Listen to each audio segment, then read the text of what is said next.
আমার ওটিতে নিয়ে গেল, ওটিতে অ্যানেস্থেসিয়া দিবে, ওই সময় আমার খুলতেছে। পিছন থেকে একটা ডক্টর কিংবা কম্পাউন্ডার বললো যে চেনটা খুলতে হবে।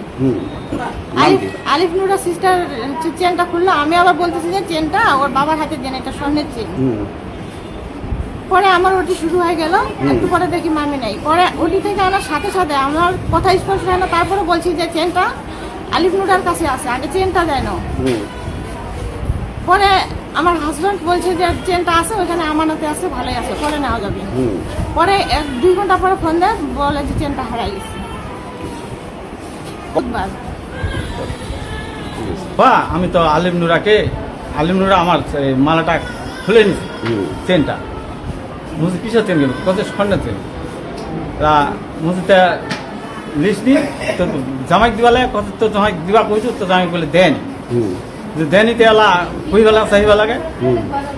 এলা পরে কথা পরে জামাই বলছে যে আমি বলতেছি, এলা আমাকে বলতেছে যে হ্যাঁ আমাকে দিছে চেনটা, কিন্তু আমার কাছে এলা চেনটা খুঁজে পাই না।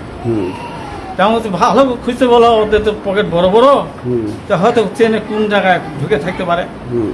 পরে আবার যেখানে জামাই আরেকবার বলছে, কথা না আমার কাছে চেনটা হারাই গেছে, এটা নাই আমার কাছে।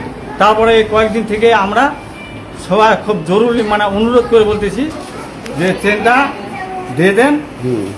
আর মেয়েটা মানে অধৈর্য হয়ে যাচ্ছে, মানে অন্য প্রেশারের মানে ফেল হার্ট ফেল হয়, এরকম হয়ে যাচ্ছে, চেনটা দিয়ে দেন ওনাকে। কথা আমি হারা ফেলছি, এখন কথা পাবো। এখন ওনাকে আমি একটা জিনিস একজনকে দিলাম, ওনার কাছে যদি হারায়, তো এইটা দায় কি আমি? উনি আমার জিনিসটা কেন খেয়াল করবে? দাম কত চেনটার দাম কত? চেনটা ৭৫,০০০ টাকা দিয়ে কিনছি। মেমো আছে আপনাদের কাছে? না, মামির কাছে দিছি, মামির কাছে আছে। তা বলছি থাক, নিজস্ব লোক, আমার তো অন্য কাউ না, নিজস্ব লোক থাক।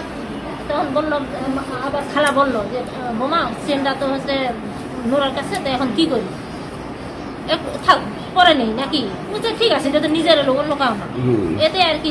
তখন এই তো আমার দেবর তখন ফোন দিল, শুনলো যে চেনটা বলে হারাই ফেলছে, বলতেছে চেনটা হারাই ফেলছে। কিভাবে